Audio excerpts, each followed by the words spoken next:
Assalamualaikum warahmatullahi wabarakatuh. Silakan tekan tombol subscribe dan tekan tombol lonceng untuk mendapatkan notifikasi video terbaru dari kami. Selamat mengikuti. Tidak ada seorang ahlul kitab kecuali mempercayai Nabi Isa sebelum kematiannya. Ya, mempercayai Nabi Isa sebelum kematiannya. Wa yaumal qiyamati, dan nanti di hari kiamat, yakunu ana sapa Nabi Isa alaihim ing atase ahli kitab iku syahida, sebagai saksi. Nanti di hari kiamat beliau akan menjadi saksi. Wa qad ikhtalafa as-salafu fi madluli hadhil ayati. Telah terjadi perbedaan di kalangan ulama salaf. Ulama dulu namanya ulama salaf, ulama sekarang namanya ulama kholaf. Jadi, ulama dulu, ulama sekarang. Berbeda dari sejak ulama dulu tentang pengertian ayat ini. Bikhtilafihim, karena perbedaan mereka dalam menafsirkan aid ad-dhamir fi mautihi.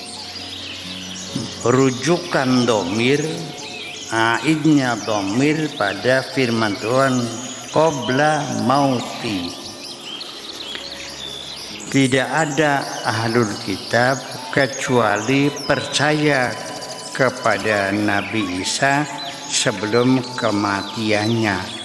Sebelum kematiannya, kematian siapa? Sebelum Nabi Isanya mati atau sebelum ahlu kitabnya mati? Di sini ada perbedaan pendapat. Selalu terjadi demikian dalam Al-Quran.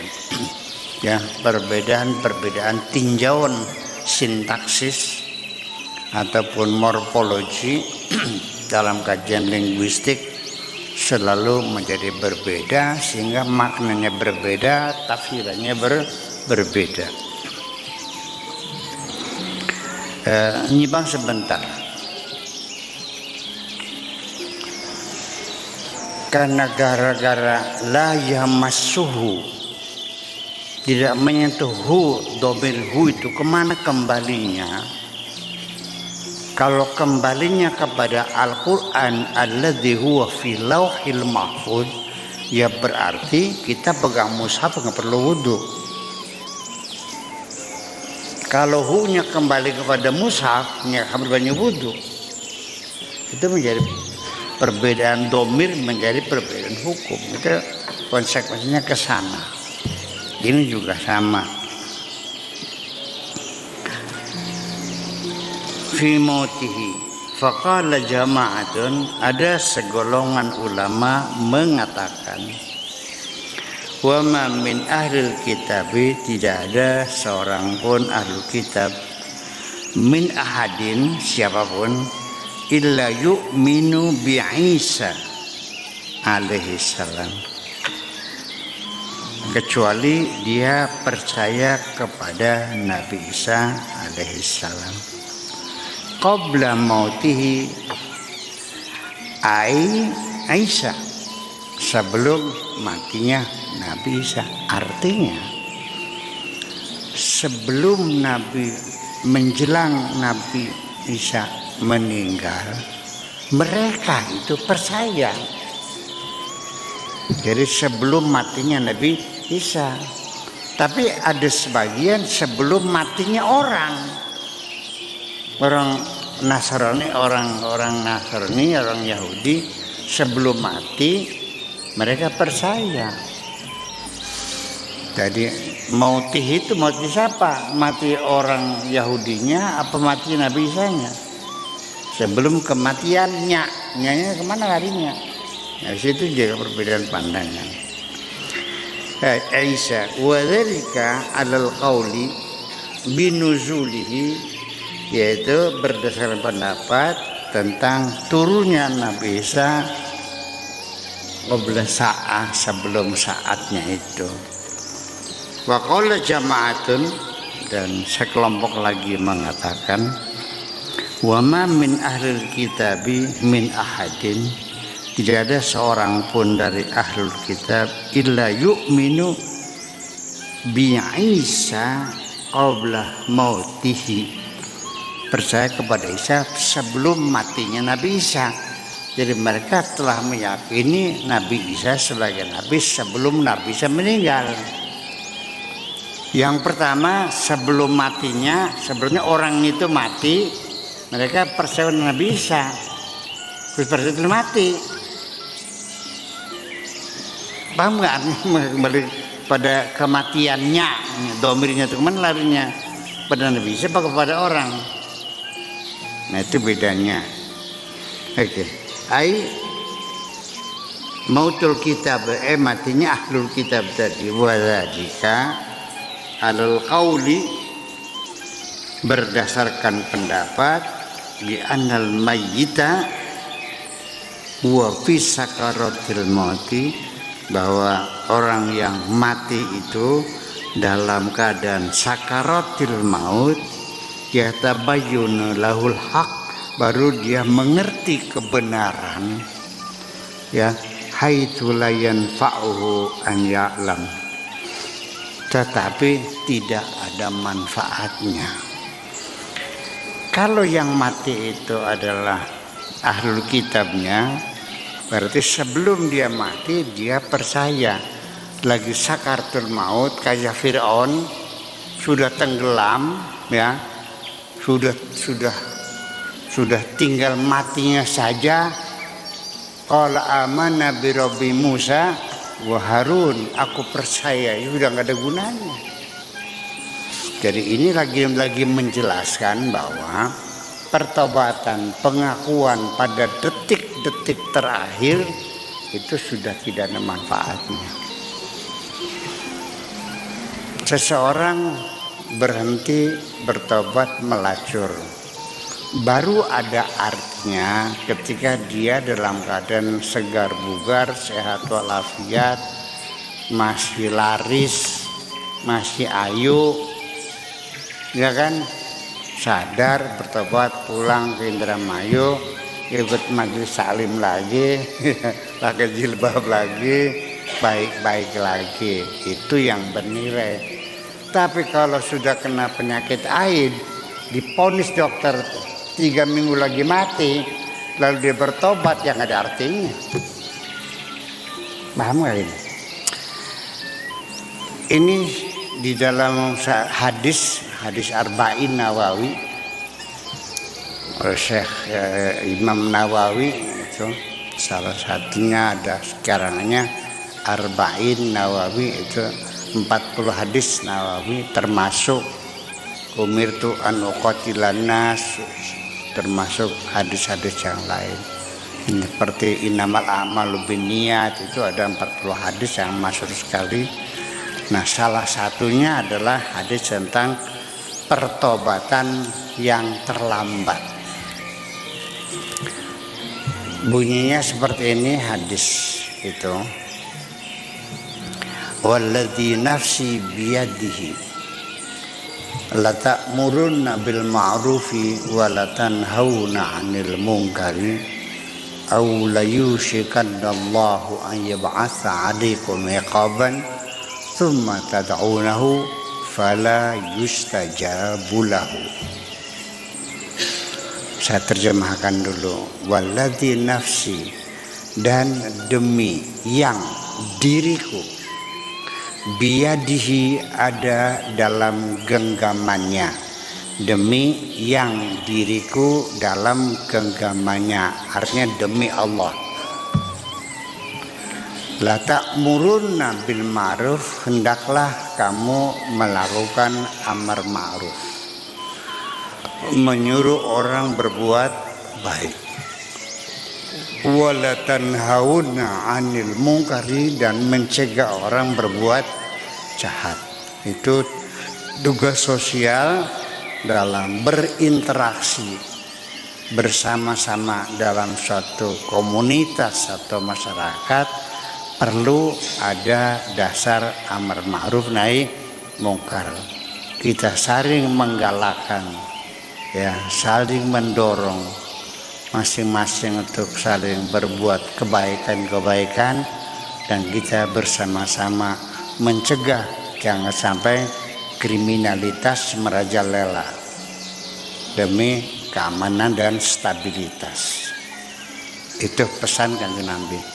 Au la yusikanallahu an yab'atha 'alaikum iqaban, nanti suatu ketika kalau Allah sudah memutuskan akan menurunkan azab dan siksa kepada kamu dengan kekacauan, hilangnya keamanan, ketenangan, ketentraman, terjadi perang saudara, bunuh-membunuh, kacau balau. Kalau sudah begitu, summa tad'unahu, baru setelah itu kamu minta kepada Allah, minta dikembalikan keamanan kepadamu, fala yustajab lahu, enggak bakal dikabul doa kamu itu. Itu artinya bahwa sebelum terlambat, sebelum kamu kena penyakit, sebelum kamu kena siksa, yuk mumpung lagi seger, mumpung lagi waras, ya segera bertobat kepada Allah, karena nilainya berbeda.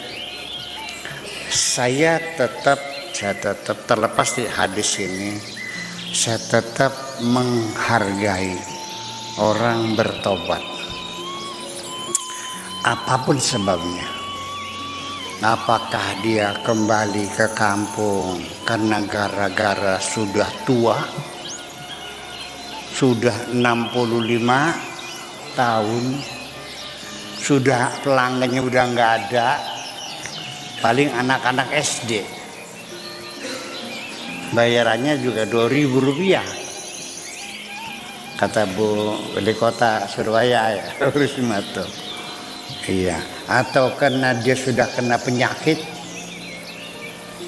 kembali lagi, ya saya menghargai. Itu juga bentuk pertobatan sekalipun secara terpaksa, ataupun pertobatan karena ada lelaki yang berbaik hati mau menikahinya, entah orang Korea, entah orang Taiwan, kan gitu. Kan berarti dibawa ke sana, alhamdulillah hidup baik-baik, sudah masyarakat baru, teman baru, tempat baru, nggak ada yang kenal, udah baik-baik, udah insyaallah mudah-mudahan diterima. Tetapi yang lebih hebat lagi adalah masih ayu, masih gembleng, masih laris, masih ngantri, tiba-tiba tersadar bahwa ini adalah pekerjaan nggak benar, ini adalah kemaksiatan yang menimbulkan penderitaan. Bismillahirrahmanirrahim, dia pulang lagi ke Indramayu, kembali majelis taklim lagi, ngaji lagi, sembahyang lagi. Itu yang namanya taubatan nasuha. Kelas orang yang taubat karena kesadaran diri, bukan karena keterpaksaan, bukan karena tertangkap, karena digerebek. Ya kan gitu. Nah, itu namanya taubat nasuha. Kenapa nasuha? Dari kata nasihat. Nasuha itu wazannya fa'ulun lil mubalaghah. Artinya sering menasihati.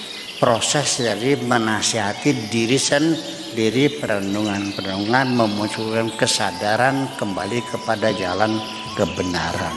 Itu yang disebut dengan taubatan nasuha. Adapun syarat kedua taubat nasuha adalah berjanji untuk tidak mengulangi, Saya kira orang yang sudah kena penyakit berjanjinya benar-benar tidak akan mengulangi. Sudah pernah kena sifilis, sudah pernah kena gonore, sudah kena Vietnam Rose, sudah pernah kena raja singa, bukan singa raja, bukan singa, ya sudah bolong hidungnya. Nah itu dia pertebannya berjanji tidak akan mengulangi, itu lebih. Nah, itu. Jadi artinya sekalian, ini kadang-kadang saya sedikit menyimpang dulu. Ini orang mengimani Nabi Isa menjelang kematiannya yang ada artinya. Iya. Dari sekaratul maut kayak Fir'aun lagi tinggal matinya saja. Qalu qala amanna bi rabbi Musa wa Harun. Aku percaya, udah nggak ada artinya dan nilainya. Nah itulah makanya kita sendiri ingin mengatakan bahwa pada proses nasihat, perenungan, dialog internal dengan diri kita tentang apa yang kita lakukan dan pengakuan secara jujur akan dosa-dosa yang akan kita lakukan. Kemudian muncul rasa takut dengan hukuman siksaan di hari kemudian. Inni akhafu in asaitu rabbi adzaba yaumin azim. Aku takut barangkali nanti di akhirat itu disiksa. Tidak semulus itu. Tidak semulus itu. Tetap akan ada pihak-pihak lain yang menghambat kamu, menghalangi kamu, berdebat dengan kamu. Ya balik, tapi aja dinakian, sirah masih melarat. Engkau dingin. Kalau sudah punya sawah 4 hektar, sudah punya rumah, punya mobil, baru pulang. Sekarang mau pulang jadi gombal lagi nantinya. Kan udah jadi bujang. Pembantu rumah tangga di kampung. Yang sebulan dikasih hanya 600.000 gajinya. Iya, rumah kamu belum punya, anak 3 perlu sekolah. Mau kerja apa di kampung? Nanggung setahun lagi gitu kata setannya tuh gitu. Yang tadinya kopernya udah dibersihkan, baju udah dibongkar lagi, wis beli hijab. Terjadi nggak begitu? Iya. Jadi jangan dikira bahwa niat baikmu itu akan mulus-mulus saja kok. Saya sendiri juga sama, tidak lepas dari godaan-godaan seperti itu, karena saya juga manusia seperti kamu juga. Apa dikiranya saya ketika mau menolong orang itu mulus-mulus saja? Enggak. Sampai suatu ketika saya akan menolong orang, tinggal nih kata setannya, Buya, engkau dingin ngenak-kenane, engkau bakal tabune akeh. Nunggu nanti kalau sudah banyak koplok. Masih pinter ya, kita harus siraku, please. Hanya membeda kita, itu bermanis. Iya, berantem dulu. Tinggal ngasihnya saja. Ntar dulu, ingat gak dulu waktu dia kaya raya memfitnah kamu itu, puas ladas orang jahat, maka kamu tolong. Nggak ada urusan, please, nggak ada urusan. Saya ini makhluknya Allah, uang yang saya miliki uangnya Allah, yang ingin saya sampaikan kebaikannya Allah kepada makhluknya Allah. Urusan apa kamu? Ya wis ya.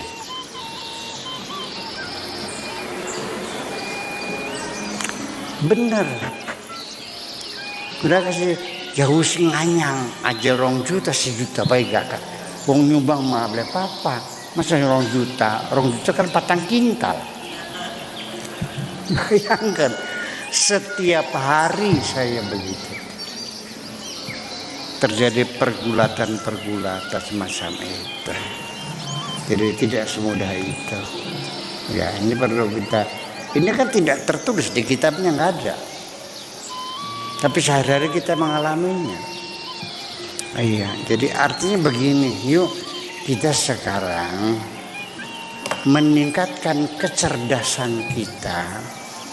Bukan sekedar Anda bisa membaca kitab, bisa menasrib. Masa kafar yukafiru, masare kufran. Maka kafar yukafiru masare takfiran. Maka dawar yudawiru, dudu dawaran kan. Iya, nasrib beli jabeg ya.